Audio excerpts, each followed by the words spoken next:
কাশ্মীর, যাকে আমরা ভূস্বর্গ বলেই জানি, সব ঋতুতেই যার নানা রঙের রূপের ডালি সমস্ত পৃথিবীর ট্যুরিস্টকে আকর্ষণ করে। কাশ্মীর হলো সেই আবেগ যেখানে প্রেমিক প্রেমিকার প্রতিটা মুহূর্ত ও ভালোবাসা রোমাঞ্চকর হয়ে ওঠে, যেখানে পরিবারের ছোট বড় প্রতিটি সদস্য ভালোবাসার কিছু খুঁজে পায়। কাশ্মীর ভ্রমণ ডায়েরি জীবনের পাতায় এমন একটি স্মৃতি তৈরি করে যা আজীবন লালন করতে হয়। বন্ধুবান্ধব বলুন, পরিবার বলুন বা আপনার কাছের মানুষ বলুন, কাশ্মীরের প্রাকৃতিক সৌন্দর্য, কাশ্মীরের মোহময়ী রূপ, কাশ্মীরের রোমাঞ্চ, কাশ্মীরের শ্বাসরুদ্ধকর সৌন্দর্যে আপনি বাকরুদ্ধ হবেন। কাশ্মীর হলো সেই জান্নাত যেখানে আপনি নিজেকে হারাতে পারেন, আবার একই সাথে নিজেকে খুঁজেও পেতে পারেন। কাশ্মীর যেখানে প্রকৃতি ফিসফিস করে আপনার সঙ্গে কথা বলবে। কাশ্মীরের প্রাকৃতিক সৌন্দর্য মন্ত্রের মতো আপনাকে বিমোহিত করবে। পৃথিবীর কোন প্রান্তে কোন সৌন্দর্য লুকিয়ে আছে আজ সেটা হয়তো আমার জানা নেই, কিন্তু কাশ্মীরে প্রথমবার এসে আমি বাকরুদ্ধ। কাশ্মীরের এই সৌন্দর্যের মোহে পড়েছেন বহু বহু চলচ্চিত্রকার। সে কাশ্মীর কি গলি থেকে শুরু করে বেতাব, রোজা, ববি, বজরঙ্গি ভাইজান, এরকম কত ফিল্মের শুটিং যে এখানে করা হয়েছে গুণে শেষ করা মুশকিল। আপনারা শুনলে হয়তো অবাক হয়ে যাবেন, কাশ্মীরের আরু ভ্যালিতে লিডার নদীর ধারে বসে ক্যাম্পিং করে খিচুড়ি রান্না করলাম। আজকের এই বিশেষ এপিসোডে কাশ্মীরের পেহেলগাম, বেতাব ভ্যালি, চন্দনওয়ারি, আরু ভ্যালির অপার সৌন্দর্যের খুব সামান্যতম কিছুই আপনাদের সামনে তুলে ধরছি। আর অবশেষে রাত্রে আমরা শ্রীনগরে গিয়ে থাকব। কাশ্মীরে ফেরান আর কাশ্মীরের পশমিনা এসব কেনার জন্য পেহেলগাম মেইন মার্কেটে প্রচুর প্রচুর শপ পাবেন। আজ 8 সেপ্টেম্বর আমাদের কাশ্মীর লাদাখ ভ্রমণের পঞ্চম দিন, পঞ্চম পর্ব। গতকাল রাতে এসে আমরা পেহেলগাম মেইন মার্কেটের সামনে হোটেল হিল ভিউয়ে উঠেছি। এখান থেকে সামনের ভিউটা সত্যি অসাধারণ। হোটেলের লোকেশনটা ভীষণ ভীষণ ভালো। খুব তাড়াতাড়ি কিন্তু আমরা রেডি হয়ে অলরেডি আমরা চেক আউট করে নিয়েছি। আমরা বেরিয়ে পড়লাম। আজকে আমাদের সারাদিন পেহেলগামের বিভিন্ন জায়গাগুলো আমরা ঘুরে দেখব। বেরিয়েই এখানে প্রচুর ঘোড়া দেখতে পাচ্ছি। অ্যাকচুয়ালি কি হয়, ট্যুরিস্ট দেখলে কিন্তু আপনাদের ঘোড়ায় চড়ার জন্য কাশ্মীরি লোকেরা আপনাদের একরকম ঘিরেই ধরবে। তবে আমার সাজেশন, হর্স রাইডিং যদি করতেই হয় তাহলে বেতাব ভ্যালিতে গিয়ে করুন।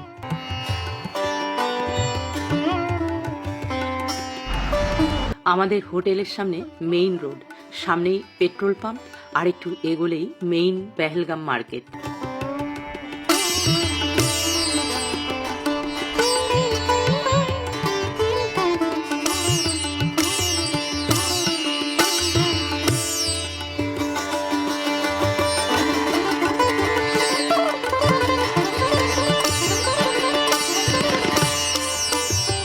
বেতাব ভ্যালি যাওয়ার পথে এত সুন্দর ভিউ দেখে না দাঁড়িয়ে পারলাম না। অ্যাকচুয়ালি কাশ্মীরের প্রতিটি কোণায় এত সুন্দর যে কি বলবো।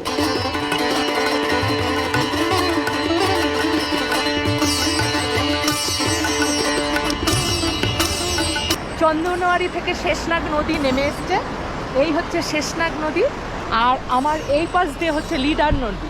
এই দুটো নদী কিন্তু গিয়ে মিশে গেছে পেহেলগামে, ওখানে গিয়ে মিশে গেছে শেষনাগ আর লিডার।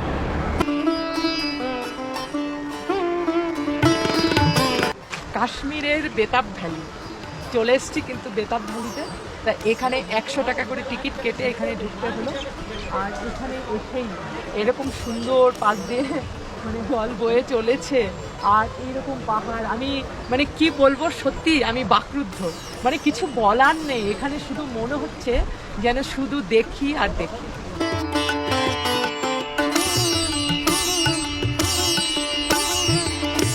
এই বেতাব ভ্যালির উপর দিয়ে বয়ে চলেছে লিডার নদী। 1983-তে বলিউড মুভি বেতাবের শুটিং হওয়ার পর থেকে স্নো ক্যাপড মাউন্টেনে ঘেরা এই extremely beautiful valley Betaab valley নামেই পরিচিত। যদিও এখন সেপ্টেম্বর মাস, এখন কোনো পাহাড়েই স্নো নেই। এখানে রয়েছে ঘন অরণ্যে ঘেরা বিশালাকার এই সবুজ তৃণভূমি, কাশ্মীরের one of the favourite tourist destination. এছাড়া অনেক ট্যুরিস্ট এখানে আসে ট্রেকিং আর ক্যাম্পিং করতে। এখানেও ঠিক একই রকম অনেক কাশ্মীরি লোক আপনার কাছে চলে আসবে হর্স রাইডিং করানোর জন্য। হর্স রাইডিংয়ের ফিক্স কোনো রেট নেই, বেশিও চাইতে পারে এবং আপনাদের কয়েকটি ভিউ পয়েন্ট দেখাবে বলবে। আমরা একটু বার্গেনিং করে দুজনে 1000 টাকা দিয়ে হর্স রাইডিং করেছি। অ্যাকচুয়ালি এখানে ট্রেকিং করলেও হয়, কিন্তু তাতে অনেকটা সময় লাগবে, আর আপনি অভ্যেস না থাকায় খাড়া পাহাড়ে কতটা ট্রেক করতে পারবেন সেটাও বলা মুশকিল।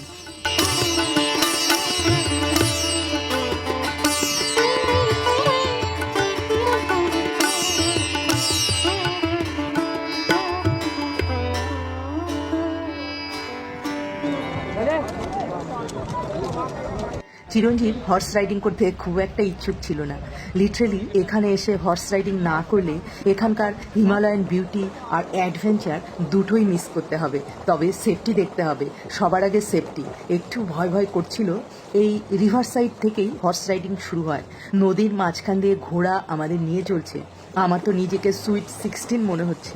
দারুণ দারুণ এনজয় করছি।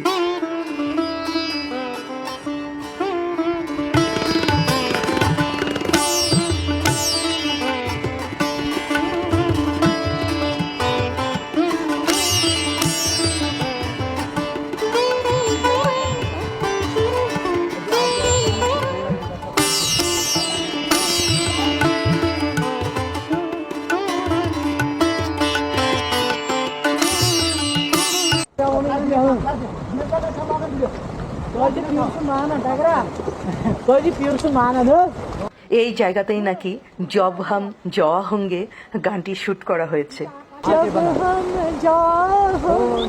इसी पॉइंट पे जाना है ना, जाने कहा होंगे पानी की तरफ नहीं देखना, जहाँ होंगे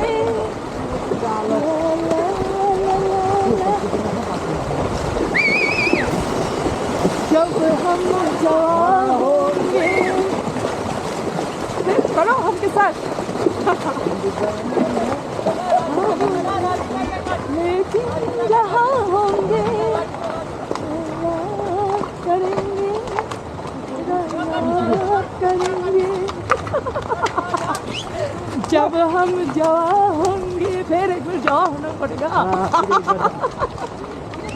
फिर से बूढ़ा होना पड़ेगा। हाँ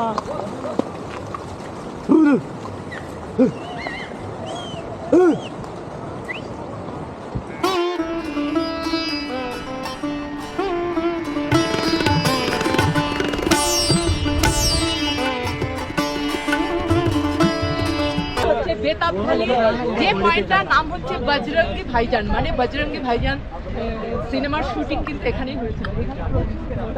সবাই এসেছে, সাংঘাতিক একটা সুন্দর একটা মৌসুম, মানে এখানকার ওয়েদার এখন কিন্তু সাংঘাতিক সুন্দর। আর ये भैया हमको घुमाया है, बहुत अच्छा भैया है। भैया आपका नाम बताइए।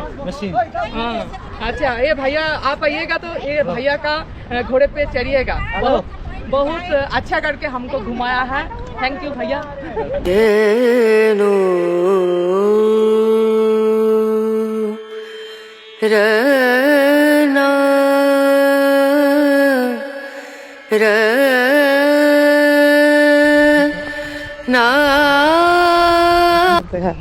अब हमको जाना है नाग वैली। हाँ ठीक है। हाँ। वो कोई आम पानी नहीं, आप नाग बोलते हो सांप को। वो कोई आम पानी नहीं है, वहाँ से पानी निकलता है जब बारिश गिरता है ना, हाँ उस वक्त गर्म होता है। अच्छा अच्छा। हाँ, उस वक्त अभी सबसे ठंडा है।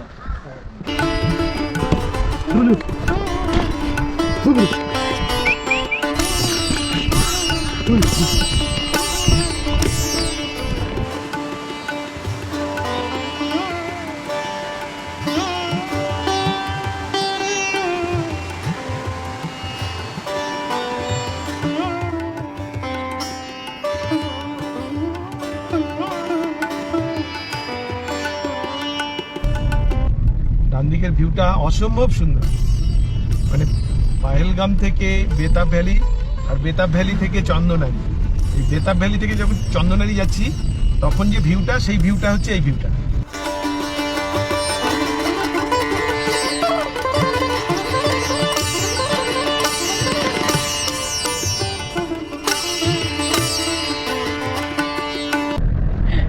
অসম্ভব সুন্দর, কি বলবো, মানে বলে বোঝাতে পারবো না, কি অপূর্ব। মানে একেই বলে কাশ্মীর, এ কাশ্মীর হ্যাঁ। ये कश्मीर है, ये कश्मीर है, ये जन्नत है, ये स्वर्ग है, क्या क्या बोलूं मैं। কাশ্মীরে এসে তো হিন্দি শিখে আসলে বাংলার বাইরে বেরোলে যেখানেই যাই হিন্দি কথাই তো বেশি বলতে হয়।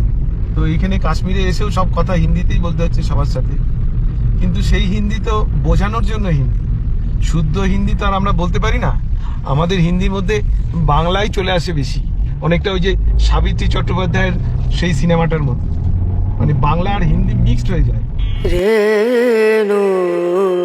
অ্যাকচুয়ালি এই চন্দনওয়ারি যাওয়ার পথে একবার না দাঁড়িয়ে পারবেন না, জাস্ট এখানকার ন্যাচারাল সাউন্ড আর বিউটিটা একটু ফিল করুন।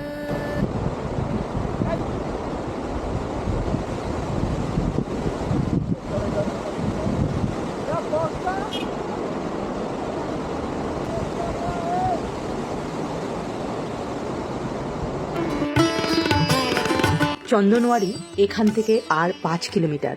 বেতাব ভ্যালি থেকে আমরা এই চন্দনওয়ারি চলে এলাম। উইন্টারে এই চন্দনওয়ারিতে মাঝে মাঝেই স্নোফল হয়। এছাড়া এই চন্দনওয়ারি থেকেই শুরু হয় অমরনাথ যাত্রা। প্রত্যেক বছর জুন, জুলাই, অগাস্টের মধ্যেই ন্যাচারালি এই অমরনাথ যাত্রা শুরু হয়ে থাকে।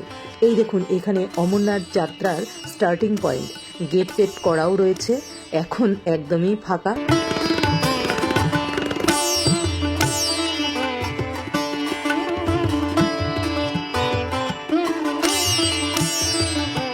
এই অমরনাথ যাত্রার জন্য বিশাল আয়োজন এখানে হয়। টেন্ট, লঙ্গর, এইরকম অনেক রকম ব্যবস্থা প্রশাসন করে থাকে। আর গুডস ক্যারি করার জন্য এইসব নিরীহ অ্যানিমালসরাই হেল্প করে থাকে।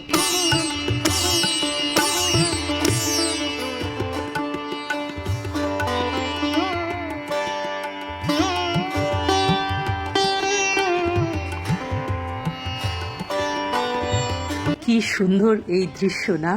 এরকম দৃশ্য মাঝে মাঝেই আপনাদের চোখে পড়বে। বলা যায় কাশ্মীরের আইকনিক দৃশ্য।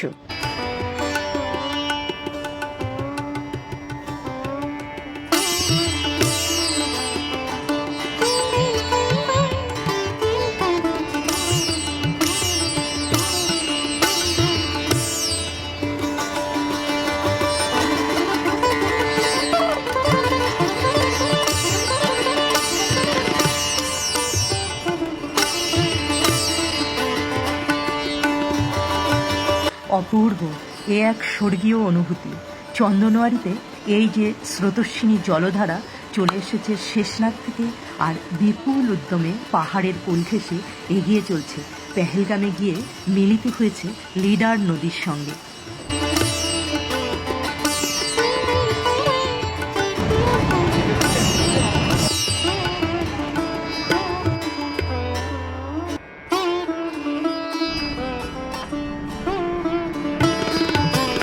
চন্দনওয়ারি থেকে এবার আমরা যাচ্ছি আরু ভ্যালি। পাশ দিয়ে বয়ে চলেছে লিডার নদী। কাশ্মীরি ভাষায় আরু মানে আদাব। এই আরু কাশ্মীরের অনন্তনাগ জেলার একটি গ্রাম। পেহেলগাম থেকে 12 কিলোমিটার এলেই এই গ্রাম পাবেন। এই আরু ভ্যালিতে যাওয়ার এই যে রোড ভিউ দেখলে আবার আপনার সেই পরিচিত লাইনটি মনে পড়বে, it's not the destination, it's the journey.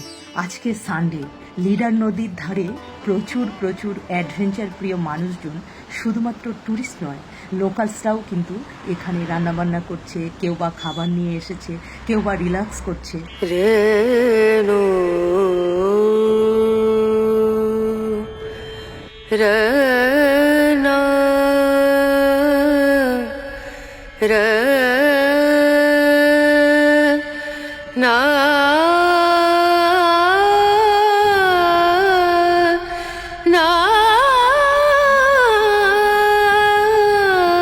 পাশে দেখুন কত বড় রিসোর্ট, আরু ইকো রিসোর্ট। দেখেই আমার থাকতে ইচ্ছে হচ্ছে। বাট আপনারা জানেন এবারের ট্রিপে আমাদের লাদাখ যেতে হবে, তাই নেক্সট টাইম আরু ভ্যালিতে থাকবো ইচ্ছে রইল। এই তো আমরা আরু ভ্যালির খুব কাছাকাছি চলে এসেছি।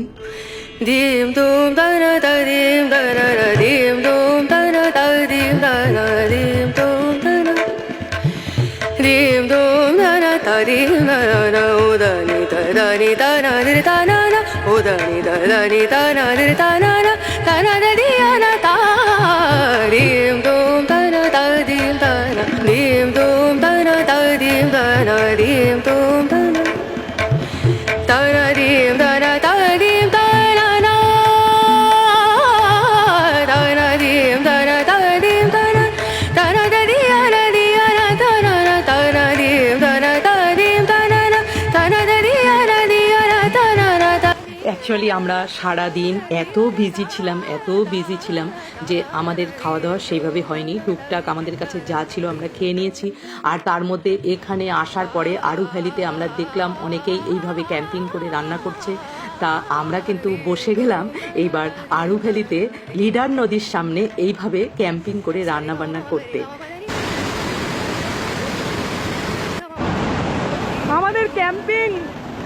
আমাদের ক্যাম্পিং চলছে।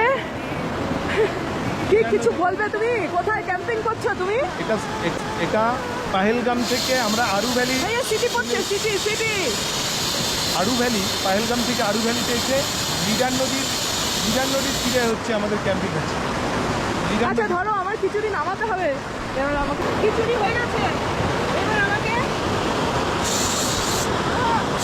এবার পাপড় পোড়াবো।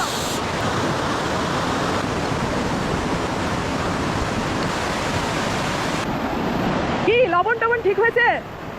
বলো কিছু বলো। খাও খিদে পেয়েছে। আমাদের ক্যাম্পিং এটাই প্রথম আমাদের ক্যাম্পিং হলো। আমরা গ্যাসটা কিনেছিলাম, সেই গ্যাসে রান্না হলো এরকম একটা ভ্যালিতে বসে, আরু ভ্যালিতে এরকম জলের সামনে। ওয়াও, আমি তো দারুণ খুশি। আমি এখন কাশ্মীরের পেহেলগাম থেকে আমরা চলে এসেছি আরু ভ্যালিতে। বয়ে চলেছে, এটা হচ্ছে লিডার নদী। সেই লিডার নদীর ধারে বসে আমি খিচুড়ি রান্না করলাম, এতক্ষণ দেখালাম। এই যে চিরঞ্জিত খাচ্ছে, ভীষণ খুশি মনে খাচ্ছে। এই যে এখন বাজে 4টা, হ্যাঁ 4টা কথা 5টা বাজে, 5টার সময় খাচ্ছি খিচুড়ি, তাও একটু হলুদটা বেশি হয়েছে। না কি করবো, মানে ছিটতে গিয়ে জোর মানে বেশি পড়ে গেছে। খিচুড়ি খাওয়া হয়ে গেছে, এবার আমরা যাচ্ছি শ্রীনগরের দিকে, মানে এবার আমরা শ্রীনগরের দিকে ব্যাক করছি। প্রায় সন্ধ্যা লেগেই এলো।